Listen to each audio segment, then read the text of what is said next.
नमस्कार दोस्तों, मैं अवनीश कुमार। आप देख रहे हैं भारत की बात 24। दोस्तों, आज राहुल गांधी देश के सबसे बड़े मार्केट दिल्ली के नेहरू प्लेस में पहुंचे और वहां पर जाकर उन्होंने कारोबारियों से मुलाकात की।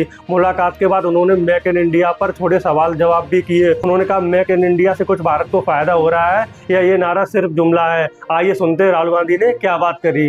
आपके पास फाइनेंस होता हाँ, और कंपोनेंट्स तो आप खरीद सकते हो, तो आप ये पूरा का पूरा फोन आसानी से बना सकते हो अगर आपके पास बैंक का फाइनेंस हो। बैंक का फाइनेंस भी चाहिए और साथ में टीम भी चाहिए।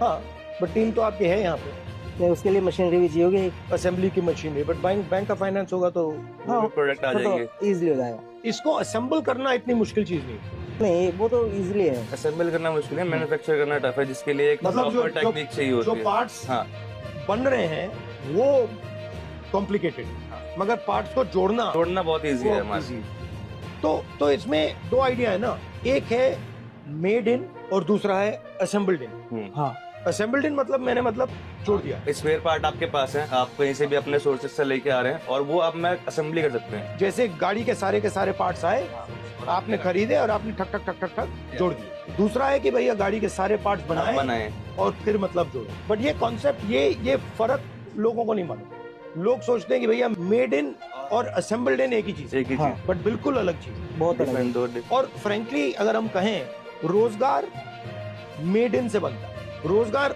असेंबल्ड इन से नहीं बनता। जो मेड इन है वो मैन्युफैक्चरिंग, और जो असेंबल्ड इन है वो ट्रेडिंग हो रही है कि मैंने माल लिया, उसको जोड़ा और फिर बेचा और मैंने उसका मार्जिन खाया।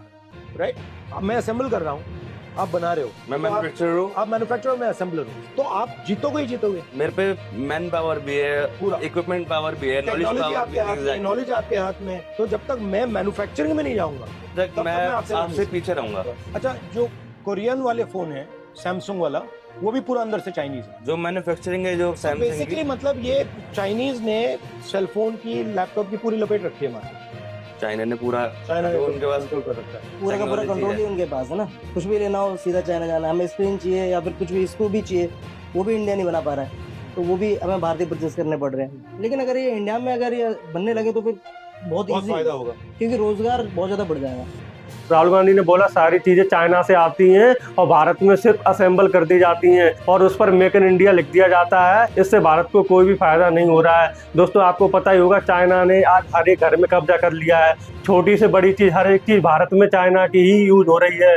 भारत ही नहीं, दुनिया के जितने देश हैं, सारे देशों पर चाइना का इस टाइम कब्जा है। दोस्तों, अगर बात करें कांग्रेस सरकार की, तो कांग्रेस सरकार में चाइना से जो भी सामान आता था वो मेड इन चाइना के नाम से भारत में उतरता था और हर एक के घरों में पहुंचता था। लेकिन मोदी सरकार आने के बाद माल तो चाइना से आ रहा है, लेकिन उसको बनाया इंडिया में जा रहा है और मेड इन इंडिया के नाम से मार्केट में उतरता है और उसी नाम से बिकता है। यानी कि इससे आप ये कह सकते हैं कि इंडिया के लोगों को रोजगार भी मिल रहा है, क्योंकि सामान तो चाइना से आता है लेकिन बनता भारत में ही है और इंडिया के लोग ही उसको बनाते हैं। तो दोस्तों, आपको क्या लगता है, राहुल गांधी ने जो भी मोदी सरकार पर आरोप लगाए हैं, आप उससे असहमत हैं या सहमत हैं? आप भी राय कमेंट सेक्शन में भेज सकते हैं। जय हिंद, जय भारत।